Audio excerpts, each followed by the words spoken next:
Inselmulkom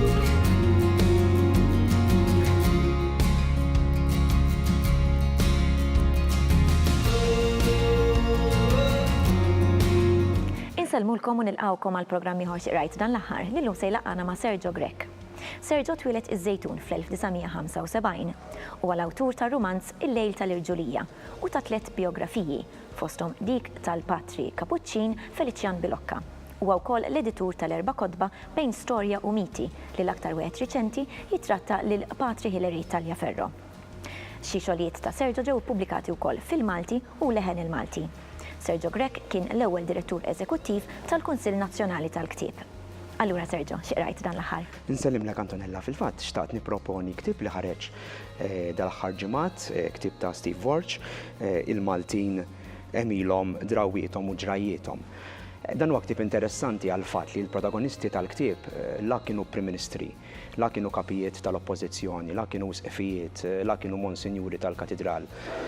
Imma kienu nies ċikku l-poplu ħanajtek, però li għandhom storja tagħhom għaliex aħna forsi ħafna drabi anke għaliex drajna li l-istorja ta' Malta nirrakkuntawha minn fuq, ħafna drabi dawn in-nies jintesew fil-kotba tal-istorja u forsi wkoll ngħiduha kif inhi ħafna drabi nagħmlu użu mill-istorja anke biex politikament niġġieldu bejnietna.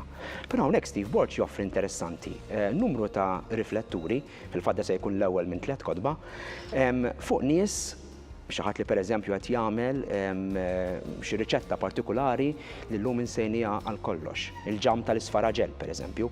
Hawnhekk Steve Borg laqgħana ma' xi ħadd li kien tmunier tad-dajjes tal-Latini. Ħafna biss għandhom idea x'kienet din id-dajsa, ma tant kienet importanti biex twassal il-merkanzija minn Għawdex għal Malta u viċi versa, ma anke l-famuża kanzunetta ta' Semmi Bartolo li immortalizzat forsi anke b'mod nostalġiku din it-tip ta' opra tal-baħar u xekk. Li huwa interessanti għaliex naħseb Steve Borg hawnhekk qed jingħaqad ukoll ma' dawk li jemmnu ħafna fl-importanza tal-istorja orali. Hawn minnu xettiku għax hawn min jgħidlek isma' jiena nista' nintervista anzjan, imma anzjan il-memorja tiegħu mhux bilfors se jgħidli dak kollu li jiftakar u se jgħiduli b'mod tajjeb. Però llum nafu wkoll li anki madwar id-dinja hawn numru ta' ċentri li jippromovu l-istorja orali. Ġifieri li ħafna drabi dawn, pereżempju jien naf, issib ħafna ċentri fl-Amerika li anki jitkellmu dwar l-esperjenzi tas-soldati fil-Vjetnam. U dawn it-tip ta' li ħafna drabi jintervistaw il dawn in-nies li kienu involuti. Hemm min bħal qed ngħid iħares lejha b'mod pożittiv u hemm min forsi iktar xettiku minn din it-tip ta' dokumentazzjoni ta' storja. Però ħaġa interessanti li jagħmel ukoll l-awtur li anke meta jaqbad ma' xi riċetta partikulari, jew inkella meta jaqbad ma' xi sena partikulari, anke juża ħafna vokabularju, ħafna lessiku marbut ma' dik is-sena. Dal-aħħar ukoll konna rajna esperiment simili minn xi ħadd bħal Juicy Gatt pereżempju li wkoll jagħmel l-istess ħaġa. Però hawnhekk huwa sabiħ anki jiltaqa' ma' dal-Malti li forsi xi ftit jew wisq ukoll qed jintilef. Barra minn hekk imbagħad u naħseb dan huwa l-iktar ħaġa importanti li jnexxu li jagħmel l-awtur, kull intervista ipoġġiha f'kuntest.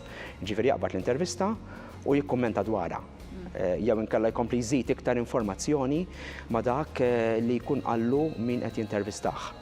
Allura, ovvjament, anki dak li qiegħed jgħid il-protagonist tal-intervista qed jintrabat anki b'ċerta saħħa storika.